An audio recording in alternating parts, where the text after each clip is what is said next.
ഇപ്പോഴത്തെ ട്രെൻഡിങ് ആയിട്ടുള്ള ബക്കറ്റ് ചിക്കനാണ് നമ്മളിപ്പോൾ ഉണ്ടാക്കാൻ പോകുന്നത്. അതിന് വേണ്ടി നമ്മൾ ആദ്യം ഇൻഗ്രീഡിയൻസ് എല്ലാം എടുത്തു, പിന്നെ കോഴി എടുത്തിട്ട് നന്നായിട്ട് വരഞ്ഞു കൊടുത്തു. ഇനി നമ്മൾ മസാലയെല്ലാം തയ്യാറാക്കിയിട്ട് നന്നായിട്ട് തേച്ച് പിടിപ്പിക്കാനുള്ളതാണ്. അപ്പോൾ മസാല തയ്യാറാക്കുന്നതിന് വേണ്ടി നമ്മൾ ആദ്യം കുറച്ച് മുളക് പൊടി എടുത്തു, പിന്നെ കുറച്ച് ഉപ്പെടുത്തു, അത് കഴിഞ്ഞ് മഞ്ഞൾപ്പൊടി എടുത്തു, പിന്നെ കുറച്ച് മല്ലിപ്പൊടി എടുത്തു, പിന്നെ നമ്മൾ ഇതിലേക്ക് കുറച്ച് കുരുമുളക് പൊടി ഇട്ടു, പിന്നെ ഗരം മസാല അത് കുറച്ച് മതി. അതുപോലെ തന്നെ ചുവന്ന മുളക് ചതച്ചതും ഇഞ്ചി വെളുത്തുള്ളി പേസ്റ്റും കൂടെ നമ്മൾ ഇട്ടു. ഇനി ഇതിലേക്ക് ഒരു നാരങ്ങ എടുത്തിട്ട് അതിലെ നീര് മുഴുവനും പിഴിഞ്ഞൊഴിക്കുക. എന്നിട്ട് ഇത് നന്നായിട്ട് നമുക്ക് കുഴയ്ക്കണം. അതിന് വേണ്ടി ഏകദേശം 1 കപ്പോളം വെളിച്ചെണ്ണ എടുത്തിട്ടുണ്ട്. ആ വെളിച്ചെണ്ണയിൽ കുറച്ച് ഇതേ ഒഴിച്ചു കൊടുക്കുന്നു.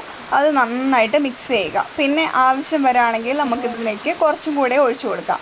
അത് കഴിഞ്ഞ് പേസ്റ്റ് നന്നായിട്ട് മിക്സ് ചെയ്തതിന് ശേഷം ഈ കോഴിയുടെ വരഞ്ഞ് വെച്ച ഭാഗങ്ങളിലും അതിൻ്റെ പുറം ഭാഗത്ത് മുഴുവനും നന്നായിട്ട് തേച്ച് പിടിപ്പിക്കണം. തേച്ച് പിടിപ്പിച്ച ശേഷം ഞാൻ കുറച്ച് മല്ലിയില എടുത്ത് വെച്ചിട്ടുണ്ട്. അപ്പോൾ ഈ മല്ലിയില എടുത്തിട്ട് അതിൻ്റെ കോഴീൻ്റെ ഉള്ളിൽ നിറച്ചും ഫില്ല് ചെയ്ത് കൊടുക്കുക.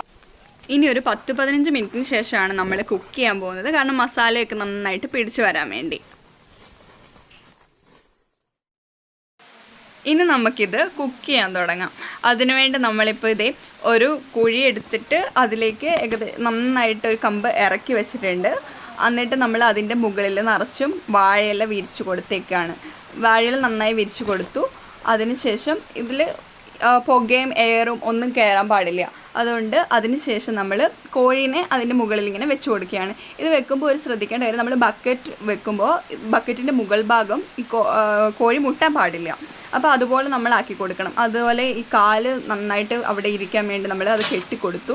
അത് കഴിഞ്ഞ് ബക്കറ്റ് വെച്ചിട്ട് ഇപ്പോൾ നമ്മളിങ്ങനെ മണ്ണിട്ടിട്ട് ഫില്ല് ചെയ്യുകയാണ്. അതെന്തിനാന്ന് ചോദിച്ചാൽ ഏതെങ്കിലും ഒരു കാരണവശാൽ പുകയോ തീയോ ഒക്കെ കയറാതിരിക്കാൻ വേണ്ടിയാണ്. ഇനി നമ്മൾ ചെറിയ വിറകുകളും എല്ലാം ഇട്ടിട്ട് നന്നായിട്ട് കത്തിച്ച് ഏകദേശം ഒരു 15 മിനിറ്റോളം അതിൽ കൂടുതൽ വേണ്ട, 15 മിനിറ്റോളം കത്തിച്ചു.